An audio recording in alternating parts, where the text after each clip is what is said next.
जय हिंद दोस्तों। चलिए आज हम लोग नए टॉपिक पढ़ते हैं। वो क्या नया टॉपिक है? तो मनुष्य में श्वसन। देखिए ध्यान से कैसे पढ़ेंगे। जो भी पढ़ा दिए गए हैं उसको आप रिवीजन कीजिए। समझ रहे हैं ना? देखिए पढ़ाई का सबसे बढ़िया तरीका है बहुत बार बार रिवीजन। रिवीजन नहीं कीजिएगा तो माइंड में सेट नहीं हो पाएगा और फिर आप खाली ही रह जाइएगा। अतः खाली ना रहे इसके लिए आप रिवीजन बार बार कीजिए, ठीक है ना। देखिए ध्यान से, श्वसन हम लोग पढ़ रहे हैं मनुष्यों में। इसको देखिए ध्यान से, हम लोग श्वसन कैसे कर रहे हैं। जो फोटो बना रहे हैं उसको पहले ध्यान से देखिए। ए वाला हो गया मुंह द्वारा, ठीक है। ए वाला नाक वाला हो गया, देखिए ध्यान से। और यह एक जगह कनेक्ट होता है। इसको समझने की कोशिश कीजिए। ये वाला मुख गुहा है, अतः हम लोग तो श्वसन वाला पढ़ने वाले हैं, अतः नाक वाला लेंगे ना, ध्यान दीजिए। और यह एक जगह कनेक्ट कर जाता है और बता दिए हैं कि ग्रसनी में 2 छिद्र होता है। एक को कहते हैं आहार नल और दूसरा को कहते हैं कंठ द्वार।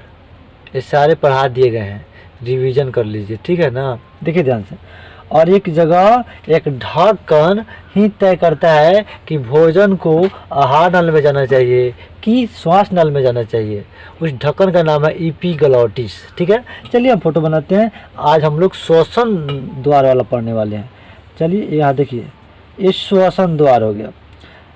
क्योंकि ये आहार न लेंगे तो खाना ग्रासनाली से होते हुए आमाशय में जाएगा और पाचन क्रिया चालू होगा। और वह पाचन तंत्र चैप्टर नंबर 1 में हम लोग पढ़ लिए हैं। आप समझ गए होंगे कि यह आहार नल क्यों नहीं ले रहे हैं, ठीक। चलिए और यहाँ ध्यान दीजिए। यहाँ से देखिए ये नाक से जुड़ा हुआ है। जब हम लोग सांस लेते हैं ना तो सबसे पहले नाक के छिद्र में जाता है। कहाँ जाता है? नाक के छिद्र में। यहाँ छिद्र होता है और नाक एक, लेकिन उसमें छिद्र 2 ठो होता है, ध्यान रखिएगा। अतः यह नाक का क्या हो गया? छिद्र हो गया। और आगे आएंगे, ध्यान रखिएगा, तो इसको बांसा कहते हैं भोजपुरी में, ध्यान रखिएगा। हिंदी में इसको कहेंगे नासिका वेश्म। क्या कहेंगे? नासिका वेश्म। दिमाग में ध्यान रखिए, ठीक। और ये जो छिद्र है इसको कहेंगे नासिका छिद्र। ये 2 बात समझ गए। नासिका छिद्र, सबसे पहले हम लोग जो भी श्वसन लेते हैं ऑक्सीजन, वह नासिका छिद्र में जाती है और नासिका छिद्र से नासिका वेश्म में। उसके बाद इसमें जाती है। किस में जाती है? इसमें। इसको कहते हैं ट्राइकिया। क्या कहते हैं? सुनिए गौर से, ठीक है, फिर गौर फरमाइएगा। ट्राइकिया में जाता है और जब हवा ट्राइकिया में चला जाता है, ये बेचारा ट्राइकिया आगे आकर 2 भागों में बढ़ जाता है। कितने भागों में बढ़ जाता है? 2 भागों में, ठीक है ना। देखिए ध्यान से, यह 2 भाग क्या होता है? तो इसको ब्रोंकस कहते हैं।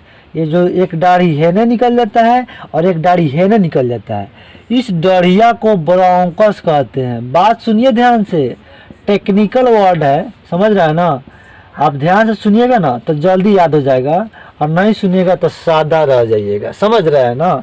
तो ध्यान रखिएगा, यही ट्राइकिया आगे आकर 2 भागों में बढ़ जाती है। इसको भी ब्रोंकस कहेंगे और इधर भी ब्रोंकस कहेंगे, नहीं ना, दिक्कत है। और हम लोग के शरीर के भीतर 2-2 टैंकर है। कितने टैंकर है? 2-2 टैंकर है।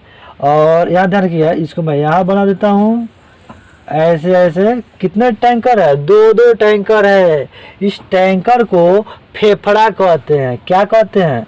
फेफड़ा। ध्यान रखिएगा, ये फेफड़ा है।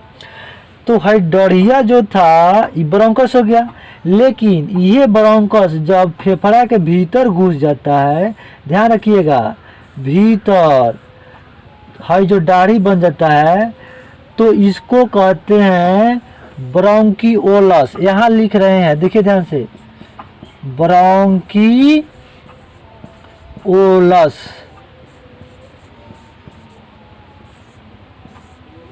बात नहीं समझे? जब है ट्रैकिया बाहर दो भाग में बटेगा, बाहर रहेगा तो है ब्रोंकस है, हाइयो ब्रोंकस है। लेकिन जब यही ब्रोंकस फेफड़ा में चला जाता है तो उसका नाम हो जाता है ब्रोंकियोलस। नहीं ना, दिक्कत है? यही नहीं, आगे देखिए, अब हवा ब्रोंकियोलस में चला गया लेकिन वही नहीं रहेगा। ब्रोंकियोलस के बाद देखिएगा ध्यान से, तो है जितना टहनिया है ना डरिया, एक थूथुन पर छाता नियर है। कैसन है? छाता नियर सब पे, ठीक है ना, सब पे छाता नियर है। तो इस छाता को कहते हैं वायु कोष्ठिका। क्या कहते हैं? वायु कोष्ठिका, वायु कोष्ठिका। कोई दिक्कत नहीं ना? जैसे जैसे इसमें फिगर बना है सेम टू ऐसे बनेगा। है ब्रोंकस भीतर लिखा गया है तो ये मत समझिए कि भीतर है, नहीं, लिखा गया है गलती से। ब्रोंकस तो ये है, नाम लिखा गया भीतर, तो भीतर थोड़ी हो जाएगा। बात क्लियर है ना? तो मैं फिर एक बार रिवीजन कराता हूँ। हमने या कोई भी बहुकोशिकीय जीव श्वसन के द्वारा ऑक्सीजन लिया तो नासिका में जाएगा, नासिका से नासिका वेश में, और उसके बाद ट्रैकिया में, ट्रैकिया के बाद ब्रोंकस में, और ब्रोंकस जब भीतर फेफड़ा में चला आता है इसको ब्रोंकियोलस कहते हैं। आई ब्रोंकियोलस के थुथुनुआ पर छाता नियर होता है, जौना के अंदर ऑक्सीजन पैक हो जाता है। कैसे? उसको वायुकोष्ठिका कहते हैं। जैसे इसमें ऑक्सीजन आता है ना, तो पहले से ही छाता में यानी वायुकोष्ठिका में हीमोग्लोबिन रहता है। सुनिए ध्यान से, क्या रहता है? हीमोग्लोबिन। कहाँ रहता है? वायुकोष्ठिका में हीमोग्लोबिन रहता है। ये हीमोग्लोबिन कहता है वायुकोष्ठिका में जो हवा आता है उसको, कहाँ जा रहे हो, इधर आओ।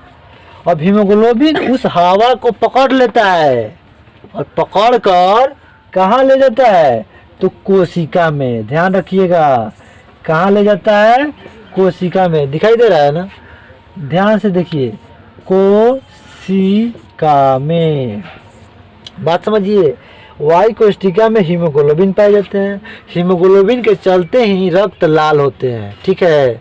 तो ध्यान रखिएगा, जैसे यहाँ पे हवा आता है ऑक्सीजन, बस हीमोग्लोबिन पहले से ही रहता है, इसको पकड़ लेता है और पकड़ के कोशिका में ले जाता है। किसको? हीमोग्लोबिन ऑक्सीजन को पकड़कर कोशिका में ले जाता है। तो जैसे देखिए हीमोग्लोबिन ऑक्सीजन को पकड़ता है ना, तो इसको कहते हैं ऑक्सी हीमोग्लोबिन। यहाँ देख रहे हैं, यहाँ लिख देते हैं ऑक्सी हीमोग्लोबिन।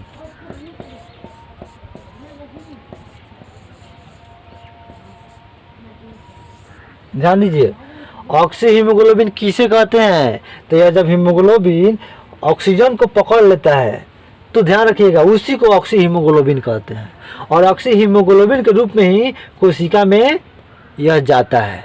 कोई दिक्कत नहीं ना? इसके बाद क्या होता है इस क्लास में नहीं, कंप्लीट कीजिए, अगले क्लास में बताएंगे कि अब ऑक्सी हीमोग्लोबिन कोशिका में तो चला गया, अब क्या होगा, समझ रहे हैं ना? फिर मिलते हैं अगले क्लास में। जय हिंद।